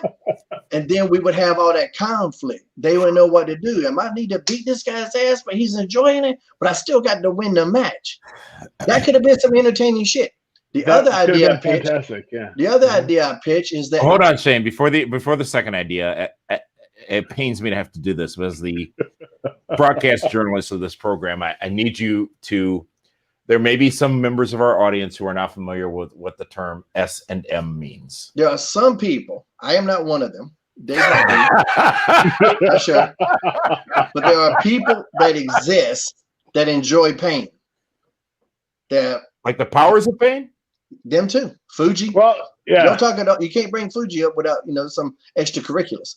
But just how their brain is wired, pain translates to pleasure in their brain, and they enjoy it. And wait, is that like that? Is that like that Rihanna song? Nah, come on. Exactly. That's what I was hinting at. Yeah, Rihanna. Yeah. Rihanna, chains and whips excite me kind of thing. Yeah, that's what it was. So anyway, let's get this shit back on. I think Damien's screen froze. I hope so. Forever. But so that was one idea, was the S&M gimmick. And then the other idea was that he'd been secretly betting on himself to lose. And so that so he was teaming with Zach at the time, and Zach would slowly come up to him. And I had actually this one kind of structured out a little bit. There's like, hey man, why don't we ever hang out at your house? And Kurt would be like, no man, I'm redecorating and stuff like that. We'll never let him come over. Well, then Zach would sneak over and find out that he moved to a different house. And then when he gets to this house, it's huge, it's this mansion, and find out he's secretly loaded, and nobody knows why. Comes to find out he'd been betting on himself to lose all of these matches. And then when it come time at WrestleMania, when they won the tag titles, then he built the house that they would win, and then he finally applied himself. And now he's this super rich, almost $1 million man type character, mixed with Pete Rose gimmick that had been betting on himself to lose, which would explain the losing streak. And Pete Rose would have been the guy he was making the wagers with, which would have been fantastic. Well, that, and then you get Kane to tombstone Pete Rose again. And I don't know, they didn't go for it, but I was like, I have no idea. I just still think that was fantastic. Other than we got a guy on our roster who lost 300 times, because I mentioned in a meeting, I was like, in UFC, you lose 3 times and you're gone. We got a guy that's lost 300, and he's a superstar. As a fan, if I'm watching this, I'm going, why? Yeah. Why is that happening? That makes no sense. But gentlemen, before we move on to talk about a unique situation on Raw this past Monday night, before we get to NXT, your overall thoughts, your closing thoughts on Impact Wrestling this past Tuesday night. For me, Impact Wrestling every week has been putting out some good quality professional wrestling. I've been a big fan. Shane? Yeah. I think they're running really strong right now. All right. Want to remind everybody that this show is also available in podcast form, and we are #1 in Finland. Is that still the case, Shane? Are we #1 in Finland still? I'll have to check. Let's just say we are. Let's yes. take Iceland and Greenland, too. We're #1 in all 3 of those. That's the Pro Wrestling Report PrimeTime Super Show. Nope. PrimeTime with Hurricane Helms.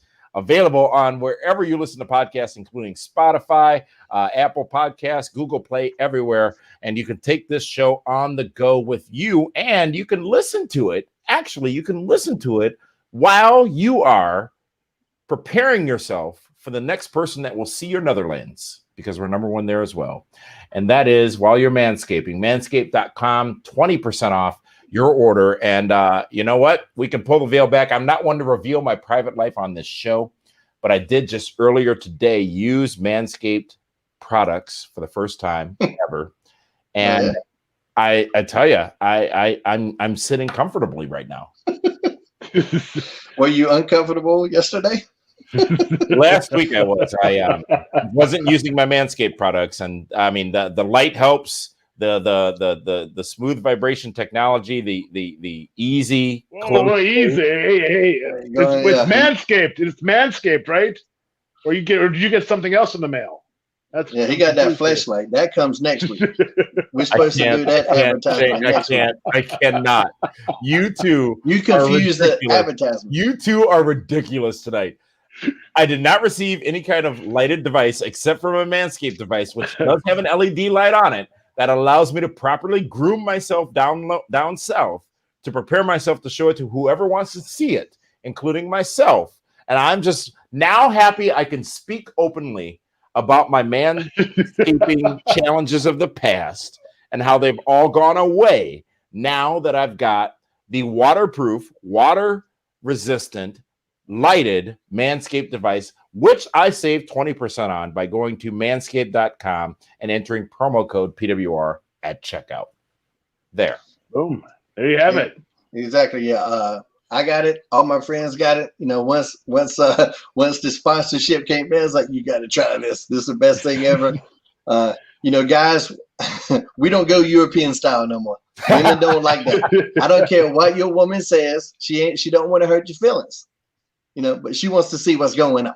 So you need to take care of your business. You ain't got to go bald like Damien's head, but you just need to take care of it. Put a guard on it. You know what I'm saying? You get a little mohawk action. You know, whatever you want to do. But there are benefits. There are benefits if you are, how do I phrase this? There are benefits if you need to show her more to manscaping yourself. Yep. Yeah. If you want to add to the illusion is what Damien said. See, I wear spandex. I don't have to add to the illusion. They all know. What I add to is the presentation. You know what I'm saying? I'm all about presentation. I don't want you to go on. I don't want any woman I'm with to go on a safari. That's not what we're here for. All of a sudden, this morning I wake up and I get my emails and it shows there was a purchase made yesterday, manscaped.com. I'm like, Cal? He's like, oh, don't worry.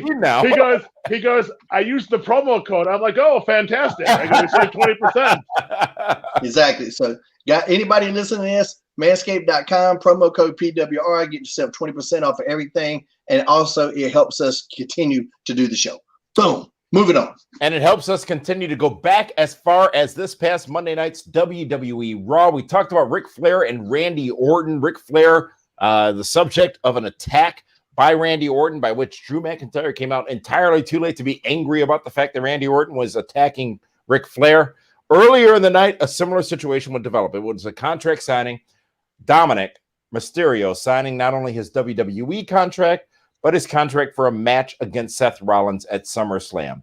Let's not lose sight of the fact that this has gotten there too quickly, by the way.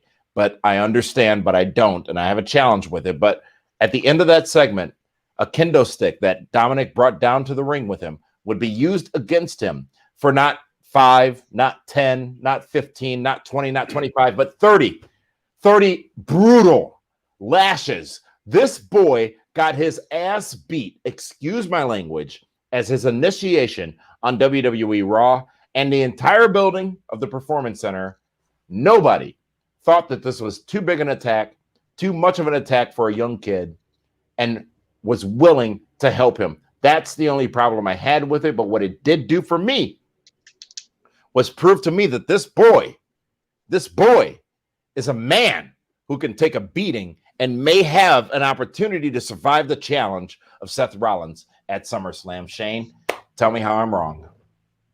You're not. There's not one thing you said that I'm going to disagree with. That was super uncomfortable. It was designed to be uncomfortable. I don't know if they expected it to be that uncomfortable, but once it started happening, I don't know if Ray was there. If I would have been there and that was my kid, I couldn't have sat there. I mean, that's just me. I don't know what they paid Dominic for that, but I hope it was substantial. I hope Ray got some kind of compensation for that, because you lay one finger on my son's head and I would take a brick and bash your damn head in. And so that's just me, as I'm a different father. I don't know. Well, Shane, I don't know what the price tag. I don't know what the price tag would have been. If Dominic was cool with it, there are times as a father you got to step back and let your son be a man. If Dominic was cool with it, then that is what it is. I just hope he was compensated fairly, because anybody did that shit to me, much less my son. We fighting in the back, and I would have beat this shit out of Seth and Buddy. So here's the question, and this is. I'll admit going into it an unfair comparison, so why am I even making it? But I think it needs to be made for discussion points. Dark Side of the Ring, New Jack. The stories of New Jack when he attacked, the guy in ECW. And granted, that went much further than this did. But fundamentally, it's the same thing, isn't it? This superstar, this established superstar, went way further than he probably should have with a man who just signed a contract, if you will, to be a WWE superstar. It was uncomfortable. It didn't feel good. It didn't feel right, but it progressed the story. So at the end of the day, I guess it told a story. But Dave, your son this weekend on Ohio Valley Wrestling will be making his in-ring wrestling debut against Jay Bradley. Shane, you make the very valid point that if that were your I might rather take the Canes in that situation. You make the valid point that if that was your son, the reaction would have been a lot different. Now that's real life, that's wrestling life. But hey, did they sell it? Did they give me a reason to think that Dominic is legitimate in his efforts against Shane? Yes. Did they make it uncomfortable? Yes. Did they go too far? I'm not sure. The difference is he's going to get some payback. In comparison to your New Jack example, that guy wasn't going to get no payback. True. We know Dominic's going to get some payback. True. And he better swing. He better swing that shit like Ray swung. If you saw Ray swing that chair on Brock Lesnar and a whole locker room of people that were going crazy for it, cheering for him, Seth's got it coming. And Seth, but Dominic lit Seth up the week prior with that kendo stick. Like he was swinging for the fences. Not as bad. Thinking, well, not 30 times. No. You know what it is? The whole problem. You know what? Maybe if that was just the only doom and gloom we were watching currently on WWE TV, maybe it wouldn't be so hard to watch. But when you have Retribution doing what they're doing, when you have Randy Orton punting Ric Flair in the head, when you have the Fiend Bray Wyatt trying to put his fingers down Alexa Bliss's throat, when you're drowning Braun Strowman in a swamp, when there's all of that other dark evilness going on, it just makes what they did with Dominic even that much worse. For me, it was to the point where I'm like, okay, I'm about to turn the channel because this is way too uncomfortable. That kid took an ass whooping. You know his body was traumatized by 30 shots. You got to worry about, severing a spleen or a kidney or whatever else because they were not. I mean, every one of those shots left a mark. Shane, I want to ask you this. I've never taken a shot from a kendo stick. Dave, I don't know if you ever have. Shane, I assume you have from your tenure in the wrestling business. I know that, bamboo is the hardest the hardest wood in the world. But Manscaped, 20% PWR. There's a theme. There's a theme on tonight's show. But how does it really feel to get hit with those kendo sticks? Because it sounds like it stings and hurts. Well, yeah, it does. Well, what could happen though is because the bamboo is slit. You understand? There's cuts down it. Yeah. So sometimes, especially as after a couple hits, what can happen sometimes is as you swing in the stick, the bamboo opens. And when it hits your back, it closes on you and pinches you like a Singapore cane. When it rips the flesh off of you, that's what's happening is that the bamboo opens, hits your back, and then closes on you as it shreds away. It's very painful. It could, there's only been a couple times I've seen something that bad. Tommy Dreamer took it real bad in ECW. And as recently in my tenure in Ring of Honor, which was 2018, Bubba Ray, and this is on ringofhonor.com. You can go find it. Bubba Ray beat Flip Gordon.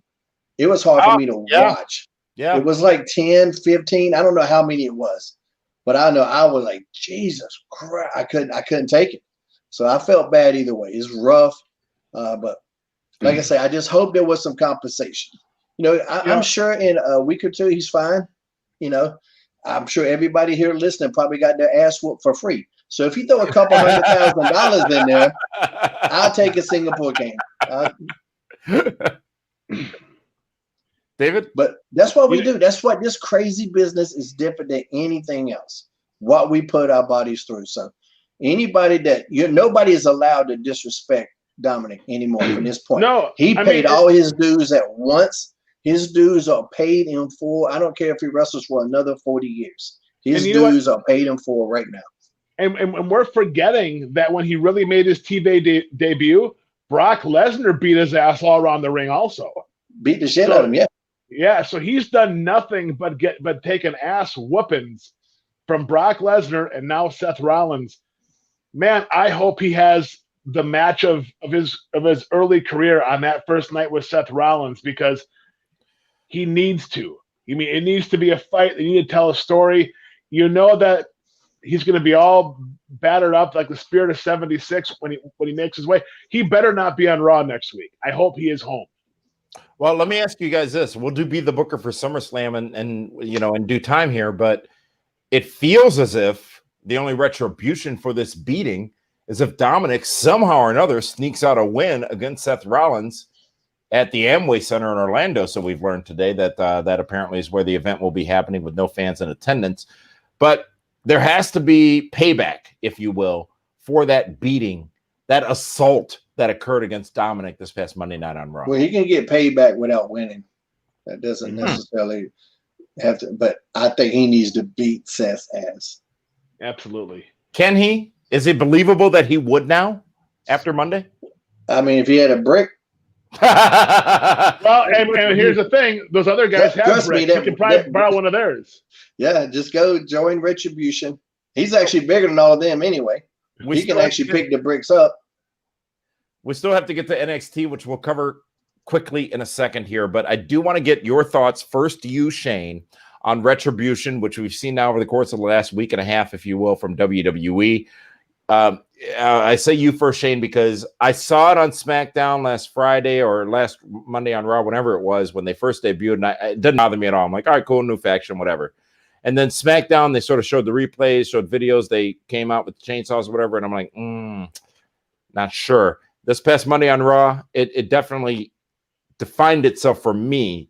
But what are your thoughts, Shane, on Retribution in this current world being introduced in WWE? I don't care about anything about it in the current world. I mean, the guys wear hoodies. People have wore hoodies for fucking decades. That's just what it is. If I'm a rob an ATM, I'm gonna put on a fucking hoodie. That's just how it is. That's the disguise of somebody that's going to do some bad shit. So I just feel like if you're trying to present it as these are real outsiders like they were at first, you're not going to give them a promo package. You're not going to replay it on SmackDown. Another thing, we talk about guys not coming out to save Ric Flair, but if you got some outsiders, so if you have fans rush the ring, you think the guys out of the back don't come out there and beat their ass? Especially when they're the size of the damn munchkins? Like, I don't know what was supposed to happen, but if I was supposed to be intimidated, I was not. If I was supposed to fear any fear, I felt none of that. I saw a bunch of little tiny people and what seemed to be a really small chainsaw. I mean, I guess if it was a real chainsaw, I would still be running, but it looked like a Tonka toy chainsaw. I'm like, is this even a real chainsaw? It's just, I wasn't intimidated by this group at all. And I don't know. It doesn't mean that it's dead in the water. It doesn't mean it can't get better. It doesn't mean that there could be some players that haven't been put on the board yet. When you're playing chess, remember, you use the pawns first. You don't just bring the damn king and queen out blazing right out of the gate. So there could be more to the story, but in terms of first impressions, the first impression was I just thought it looked goofy. They look too much like the ninjas, and those ninjas look stupid too. So. Well, now it's Tozawa now. It sort of fits. I guess, but it's you've seen Mortal Kombat, right? They got cool ass ninjas. They don't have Party City outfits that look like they cost $20. It's a $1 billion corporation. You're talking about Mortal Kombat, not Mortal Kombat Annihilation, the sequel, which is one of the worst movies ever made, but still fantastic. Not that movie. Hey, but I don't mind ninjas, but it's 2020. Give me 2020. But they are karate guys, and you don't like karate guys. But karate is some bullshit. No, that's ninjutsu. Do you think Retribution is going to have the testicular fortitude to go and bum rush Raw Underground? I wish Retribution would fight the ninjas. And everybody just knocks each other out, and nobody acknowledges it ever again. I'm telling you right now, if they make that a cinematic match, you and I are going to have heat, because I do not want to sit through that. I wanted to happen on Wrestle House. Let me throw two things at you guys for consideration. First, a comment from a viewer, Rob Hamrick. Pardon the pun, but right after SummerSlam is WWE, their pay-per-view is Payback. I believe it's scheduled for a week after SummerSlam. So maybe again, Dave, you've made the point many a time how the answer is sometimes right in front of us. Maybe it is. Maybe Dominic doesn't have that retribution, doesn't have that payback at SummerSlam, but maybe both groups, Retribution and Dominic, not a group but a person, does show that a week following at this Tuesday in Texas on pay-per-view. But another point that need to be made is that there is a recent comment by a man who likes to stir the pot, CM Punk, who we mentioned earlier in this program, but talked about something to the effect of he likes Retribution. There has to be a payoff to this, right? There has to be a payoff. I'm not saying it's that. No, there should be. Guys, to speculate. There should be a payoff, but with WWE, there doesn't have to be. They would drop some shit in a heartbeat. Maybe Retribution are the ones that blew up Vince's limo. Could be. No, they weren't born then. Who did it better? Nexus, Retribution? Quick answer, Dave. Nexus in a heartbeat. Nexus in a heartbeat. All right, guys, we got to talk about NXT before we run out of time here. And we'd appreciate the comments from all of you joining us on socials across YouTube, Facebook, and Twitter. And also, of course, joining us here live on Fight TV. The episode of NXT this past Wednesday night, last night, opened up very strong. Karrion Kross versus Danny Burch is the match. And it's less important what happened in that matchup than what happened to Keith Lee, who ended up leaving in an ambulance. We haven't seen a fireball since, well, a very long time if you exclude Pitbull. Shane, Jerry Lawler. Yeah. Shane, your thoughts on this segment? And after that fireball, I hope I never see another one again. That could have been, that's in the conversation for one of the worst ones ever. It wasn't done well. I don't understand why that was needed. Karrion Kross, as intimidating as he is, like, does he have magic? Does him or the girl have magic powers? Like, how did the fireball even come about? It was just, if that's your gimmick, if you're the Fiend or the Undertaker, okay, I didn't get from anything previously that was Karrion Kross's gimmick, that he had some kind of magic trick up his sleeve. I just didn't like it. I thought the fireball, the delivery, the execution of it was terrible. The overselling by Keith was terrible. Oh, God, that was terrible. It was just brutal. I thought the match with Burch was great.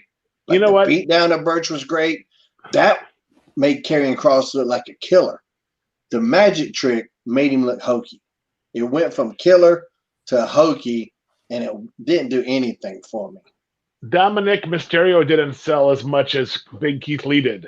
Yeah, you know what I mean. But you know what? I did like the Karrion Kross match with Burch, because it showed that, okay, Burch got a little bit over on Karrion Kross. Yeah. But then we saw that Kross can switch gears. Yeah. And when he switches to that next gear, look out! Lights out. And that visual of when he was in that crossface and he just turned and looked at him, like, that was so perfectly shot from a camera perspective, and great facials by Karrion Kross. That's one of his best features anyway. One of the best aspects to his skill set. And just that did so much. Like, that was perfect.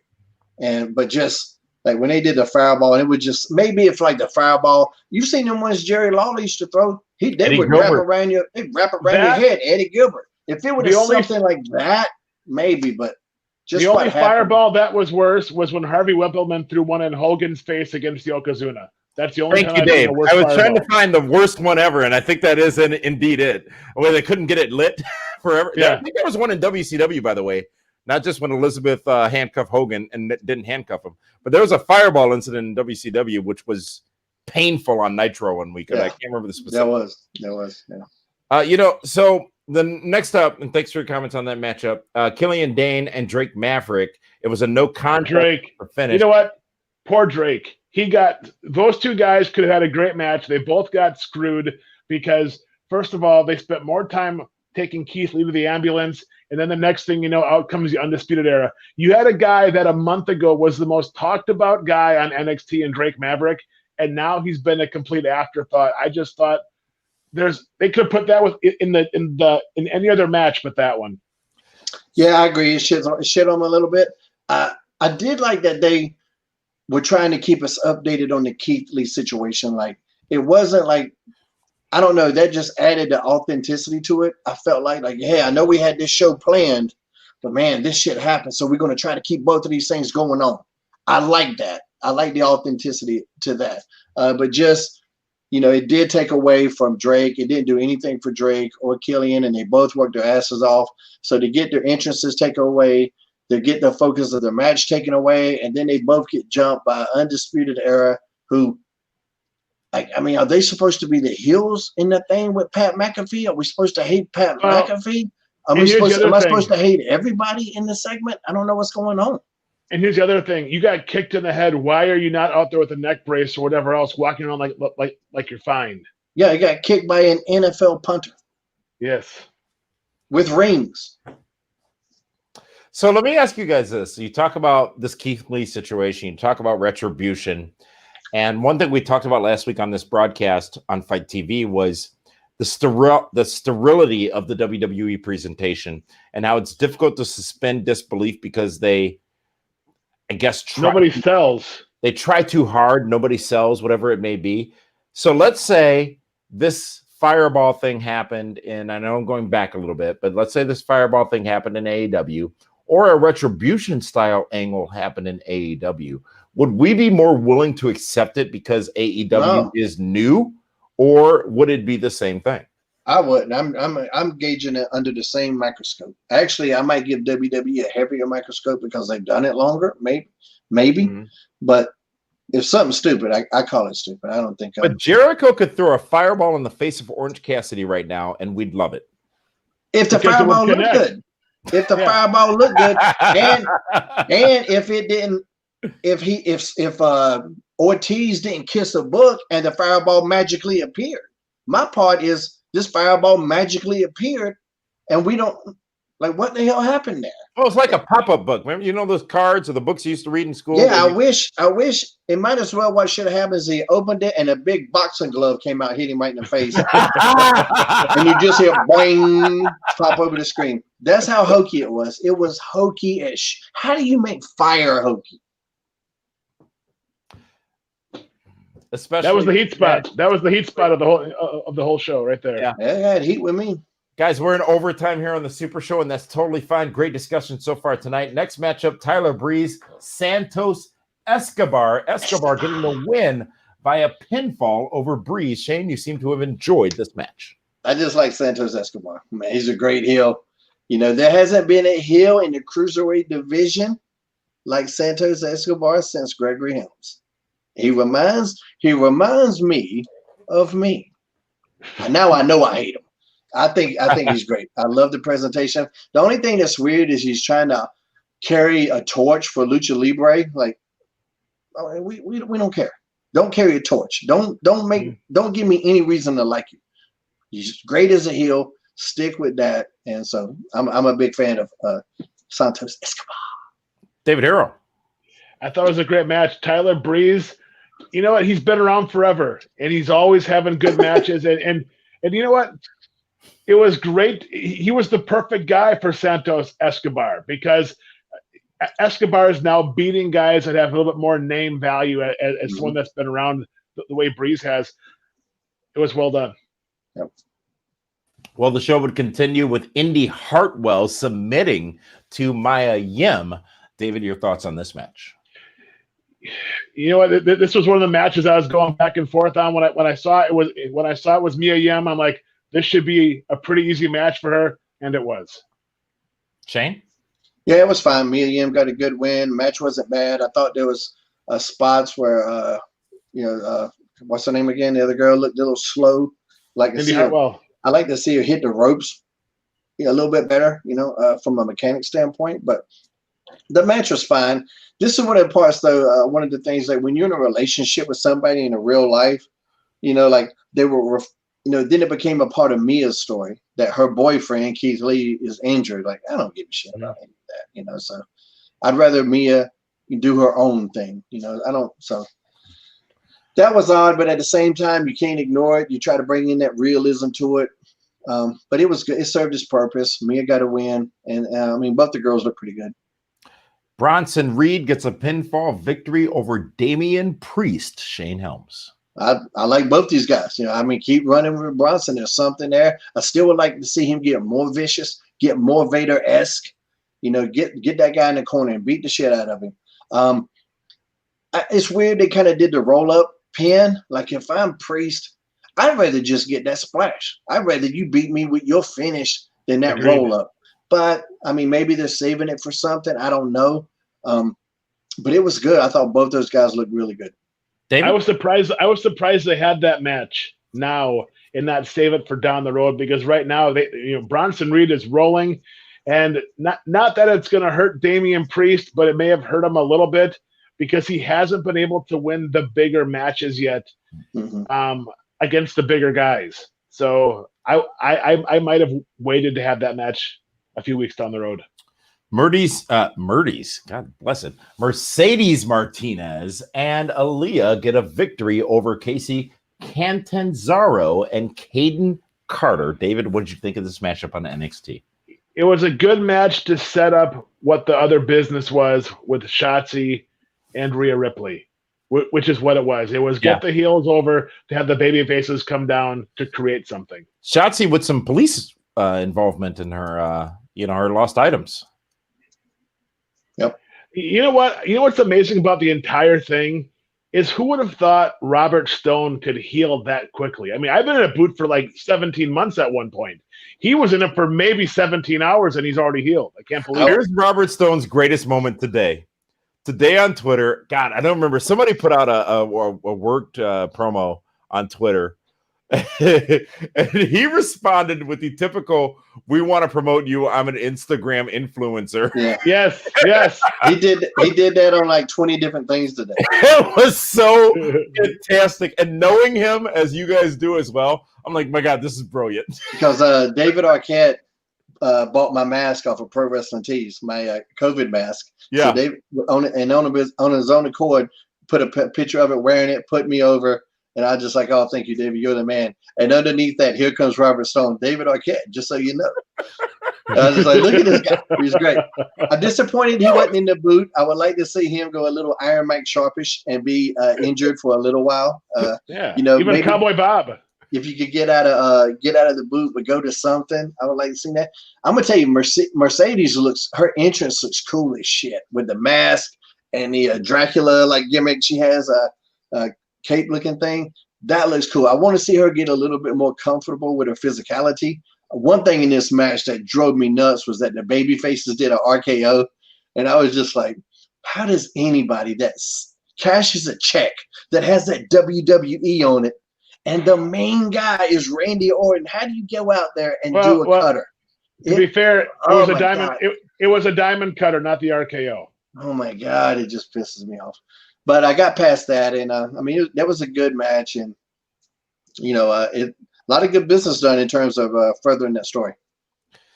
So the next match, the final match, the main event of NXT last night was a North American Championship qualifier, and Shane, I'll let you talk about the other participant in this matchup. But originally booked, it was going to be Kushida versus Cameron Grimes. Thank you. One more time, Kushida was going to take on Cameron Grimes. Yet there would be a third participant added to that matchup. It would be a three-way dance. All participants, never mind, that's a bad joke. Velveteen Dream returns for first time in a long time to WWE. A lot of people talking about that. He's not been convicted of anything. That's my take on it, by the way. But it would be a three-way match, a championship qualifier. Kushida, Cameron Grimes, Velveteen Dream. David Hero, that smirk on your face tells me you want to tell the world what you think of the return of Velveteen I can't Dream. Because I'll get me in trouble. But you know what? Cameron Grimes stole the show. I mean, he's the underdog, but he's the guy that every week is the guy that has the best match on NXT.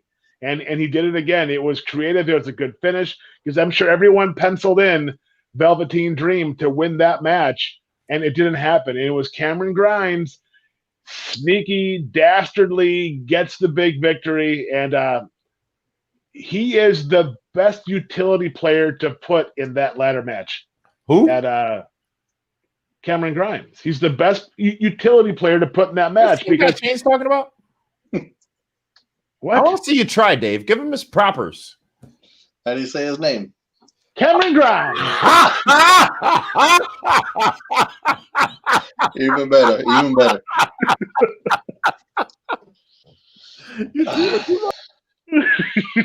Yeah, I agree with Dave. That was match of the week by far. And triple threats can be tricky sometimes. Sometimes you got a lot of dead space when two guys are doing something. One guy's all sometimes off selling, doing nothing, and sometimes has to take creative liberties with selling. But I didn't see that last night. I thought all three guys were active. The pace of that match was just incredible. Like I said, no real dead space in the match at all. And all three guys looked good. And I don't know. Velveteen looked incredible. I don't know how long he's been gone in terms of being in that style of match. I think the last time I saw him, I can't even remember what the last match I saw him was. It was on the pay-per-view when he had that back lot brawl match. Yeah. I was thinking, but I wasn't sure. And this was nothing like that. So to come in and for that time away and to look that crisp, and he's in there with two. Shida and Cameron Grimes. These are two technical guys. Shida and who? But Cameron Grimes. Thank you. To sit there, and go toe to toe. I thought that match was great, and I didn't know who was going to win. It could have been either one of those guys. You kind of felt like Velveteen was going to get the nod, and but they love Kushida. Cameron Grimes has taken a couple of losses recently, so like maybe they're saving him for something else. But the way that finish came about, just out of the blue, sneaky, but at the same time devastating. My favorite finish of the week and my favorite match. So that was super well done. Gentlemen, to summarize your final thoughts as we have 2 minutes left in the broadcast and one more thing to get to on NXT this past Wednesday night, David Hero. I thought it was the better of the two shows on Wednesday night. That's a statement. Shane Helms. I thought overall the whole week was a little underwhelming compared to past weeks. But that's only compared to past weeks, both shows. You can't but go ahead. You can't hit a home run or even a triple every week, though, especially when you're always up at bat. But still, there was a lot of good business done on both shows and a lot of things I liked. And of course, a lot of stuff I liked on Impact Wrestling. So still another really good week, but they can't all be grand slams. But this was still a good week.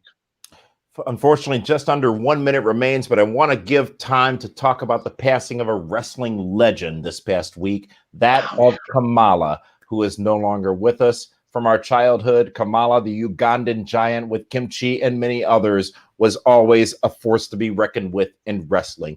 Real quick, gentlemen, and again, I apologize. We don't have enough time. We have to stay under 2 hours.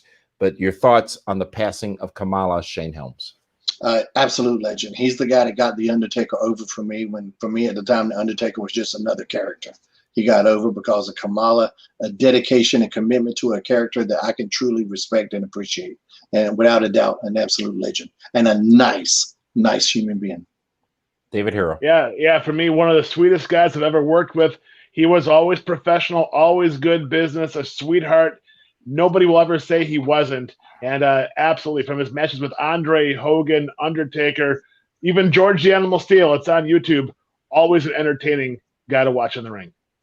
An unfortunate loss in professional wrestling, but a career and a legacy that we will all remember for the rest of our lives. Kamala, rest in peace, the Ugandan giant. Gentlemen, thank you very much. And all of you who watched, thank you so much for joining us here on the Pro Wrestling Report Primetime Super Show! It replays Saturday night, 7 p.m. Eastern Standard Time. We'll be back again next Thursday night, 7 p.m. Eastern Standard Time. Take the podcast with you on the go. Listen to it again to just see how inappropriate both Dave and Shane were at several times. Listen.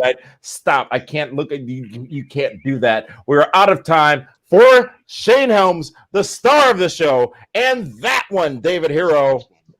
You're that way, this way. I'm Damian Nelson saying thank you so much for joining us here on Fight TV. We'll see you again Saturday night and then again